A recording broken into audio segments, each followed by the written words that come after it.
This is how to find your best clients by revenue, cost, and profit inside of Monday.com. By the way, if you'd like us to help you set up Monday.com for your business, check out the link in the description below. Anyway, as you can see here, I'm inside of our example Monday.com system. Now, today's requirement is to break down clients by their various data points so we can identify which companies or which clients spend the most with you, which cost the most, and which clients are the most profitable. Now you'll see here I have my projects board. Now every single project that we have has revenue, a cost, and a profit, and then is associated with a client. We then have our clients board, and at the moment it's very basic, but we're going to add a series of different data points that will then allow us to identify which clients are best for profitability, how much each client has spent with us over the lifetime, etc. So I'm going to come on to our clients board first. Before we do anything else, what we're going to go ahead and do is mirror over the data from our projects board onto the clients board. So the data points that we really want to be looking at here are revenue, cost, and obviously the profit. So we go projects, so mirror column, connected to the connect boards column that's connected to the projects board. And then we want to go ahead and mirror over firstly the revenue. So this is the total or lifetime revenue of this particular client, okay?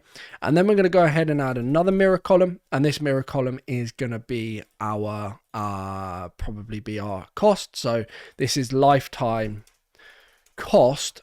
And then what I'd probably do, just to keep it real simple, is I'd add a formula column, and this formula is going to work out the difference, or it'd be lifetime revenue minus lifetime cost, and just hit enter. And this will give us a lifetime gross profit of this particular customer. So lifetime GP. Okay. So I'm then going to go ahead and just put that into the $sign, and then I'll hide the column summary, and then I'll also just restrict the column editing because it's a formula column to stop people messing around with it. So now we have our different revenue data points associated with our clients. So if I go to this particular project here, I'll associate this with CRM Crew. I'll also associate this with CRM Crew, and I'll say that this was a $40,000 project. This was an $80,000 project, and we cost so far, or cost to date, it depends how you want to look at it, but you would say, let's say this was $60,000 in cost, and this was $12,000, or not $12, that'd be nice, $12,000, or maybe not 120,000, $12,000 in cost, giving us our profit here. So now we go to our clients board, and we can see the lifetime revenue, which is both of the revenue, or at least the addition of all of the project revenue associated with that particular client. We then have the lifetime cost, so how much in total has this client cost us, and then we've got the lifetime gross profit. So I might just change that from GP to gross profit just so everyone's clear as to what we're referring to. So then we have our lifetime gross profit of this particular client of $48,000. Now I can then go to our projects board. Let's say I add this as 150,000 for this one, and let's say I connect this with Apple as an example, and let's say our cost was 110, and then let's say this was a $250,000 project, and we so far have $80,000 in cost. And then again, I'll associate this with Apple. So now we have some different data points. So obviously we've got CRM Crew, which is the client. They've got a lifetime gross profit of 48,000. Apple have 210,000, and we can see the spend discrepancy as well. Now, what you could also do is look at it as a percentage if you wanted to. So you could add a formula column here, and you can say, give me the profit. Lifetime gross profit, lifetime gross profit. I think this is how I'll do it, as a percentage of lifetime revenue minus, I think, getting this right, lifetime cost. So yeah, let's see what it comes back with. I have absolutely butchered that explanation, but we'll see what it comes back with. If lifetime revenue minus lifetime cost equals 0, 0, let's see what this says. So that doesn't work at all. No, that does. So try again. I want the percentage in profit between the lifetime revenue and the lifetime cost. Hit enter. Let me see. if this works. If not, we can refer back to this, but it would be good to see the percentage profitability set formula. There we go. So I'll just set this as a percentage, and then what I'll do is I'll just hide the column summary here. So we're 40% profit. So GP, lifetime gross profit percentage, hit enter, and I'll again just restrict the column editing. So we've got 40% profit here, 52.5% profit here. So now we can see our profitability percentage by our clients as well. Again, this is quite a helpful indicator, especially when you're dealing with larger numbers. It can all seem as if, like, this could hypothetically, if we went to Apple and said this was cost of 300,000 or 300, so actually lost money on that project, it would seem, because the numbers are bigger, that we've potentially made more money with them, but not necessarily. So we've got lifetime gross profit, and then we can see the percentages as well. So we're minus 2.5% for that particular project. Hopefully that maths is correct.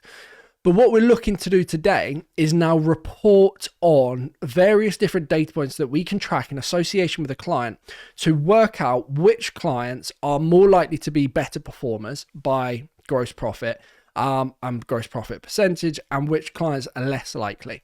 So in order to do that, we need to look and track data points associated with our customers.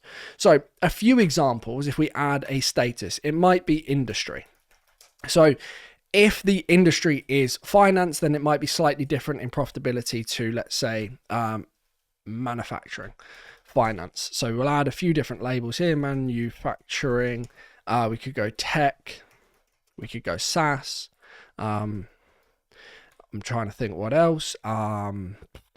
What else? There are many other things in the world, aren't there? Healthcare, if I can spell it correctly.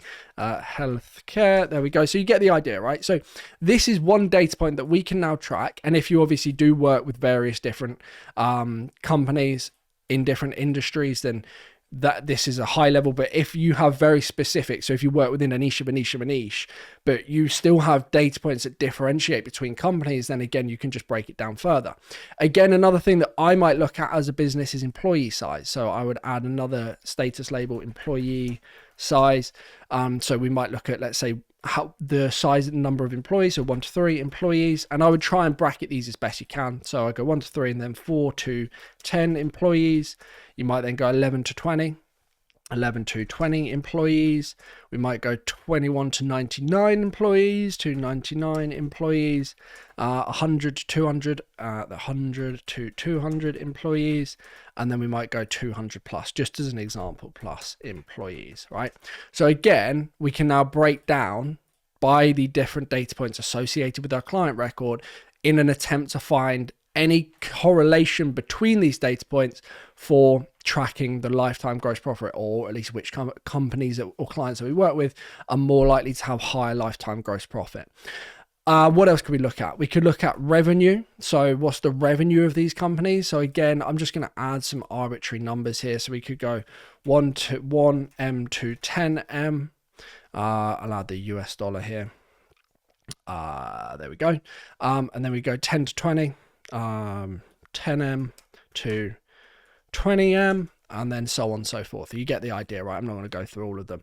But again, we've got different data points. So now we have revenue, industry, employee size. What other data points could we potentially be looking at? Again, this is going to be more nuanced to you and your business, okay?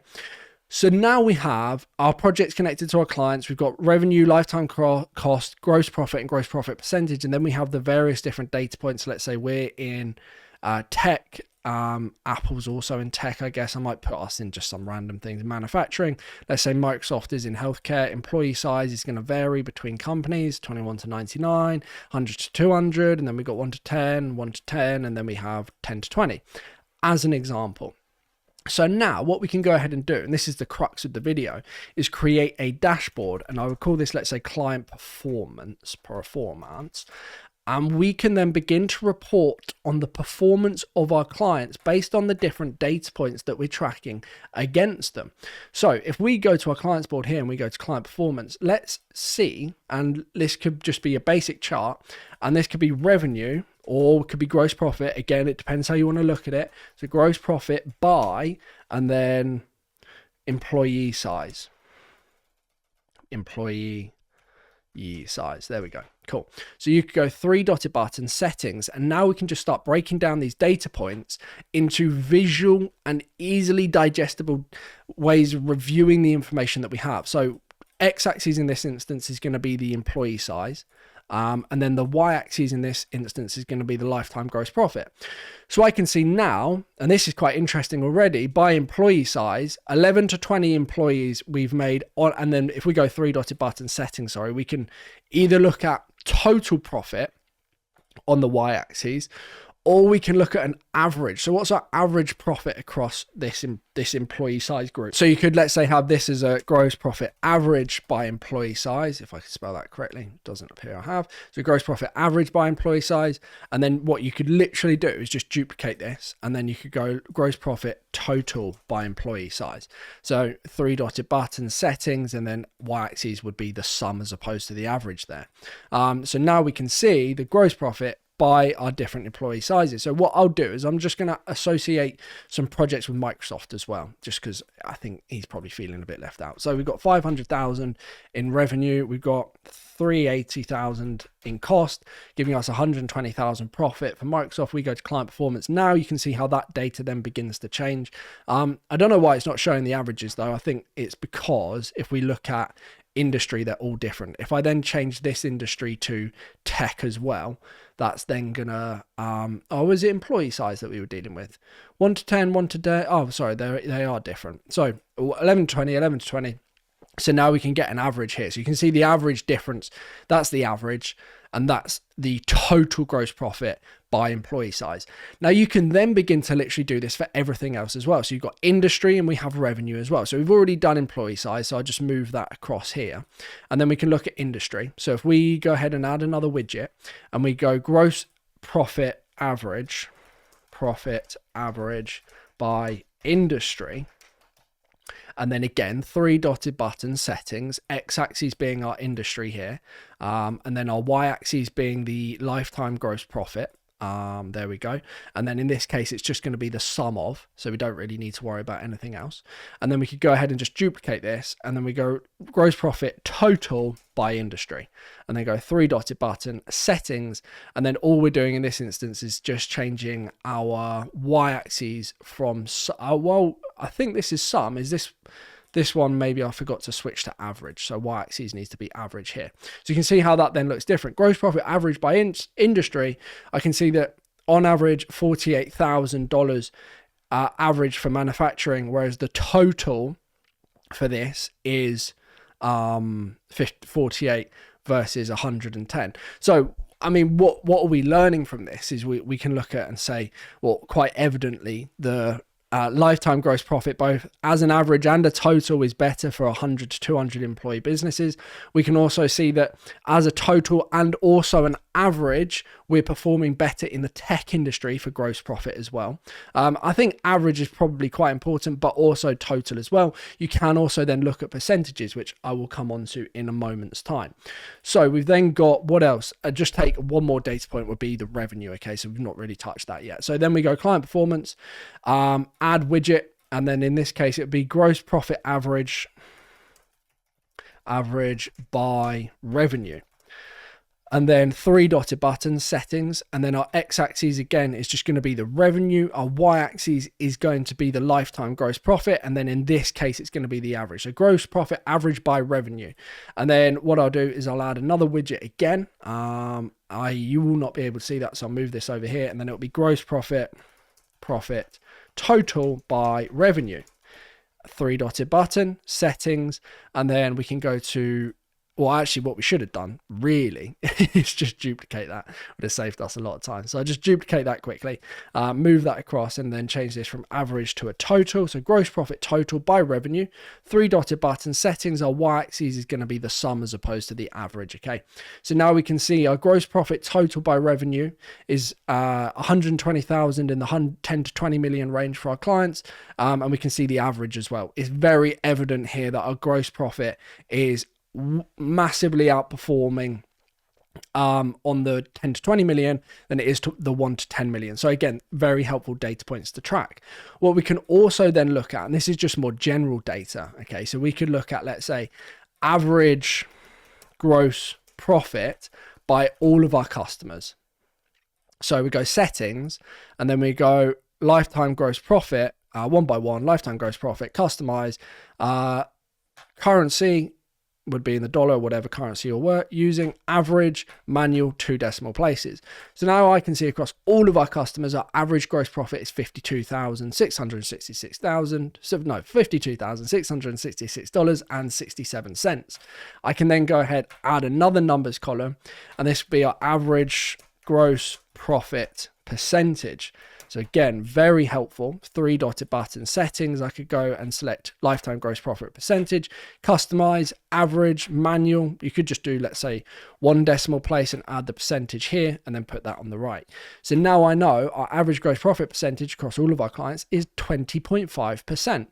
And again, you can do all of these reports by the percentage as opposed to the actual value. So you might find that you're generating less revenue from a particular business, maybe even less profit from a particular business or a particular client, but your percentage is in fact higher. So then you have the data available to you to make decisions on who you want to continue to pursue, who is better to market to, who is not so good to market to. So I can see here 11 to 20 employees is not a great business to be targeting. Same with the revenue. 1 to 10 million is not working out particularly well for us, as you can clearly see, versus the 10 to 20 million. And the more client data you collect, the more you are able to break it down and the better you are able to understand who is performing well for you as a business, and quite often, who is not performing so well for you as a business. So you can then stop marketing to them. You can stop trying to get those as new clients and focus on the people that are making a difference and are increasing your gross profit, are increasing your gross profit percentage. But the only way to do that is by tracking these key data points. So this is unbelievably basic, but hopefully gives you an idea, like employee size, industry, revenue. There's going to be more nuanced data points for your business, right? But this should give you the idea. But the important data is revenue, cost, gross profit, and then gross profit percentage. And that comes from our project. If you want to get more complicated with this setup, you obviously create a revenues board and then a cost board. That could be time and or materials, which rolls up to the project. But that's for a separate video. Hopefully you get the idea of how you can track client performance. Thank you ever so much for watching. If you would like us to help you set up Monday.com for your business, check out the link in the description below. Book a call with me. We can have a chat about how we can do this for your company. Like I said, thank you for watching, and I will hopefully see you soon. Goodbye.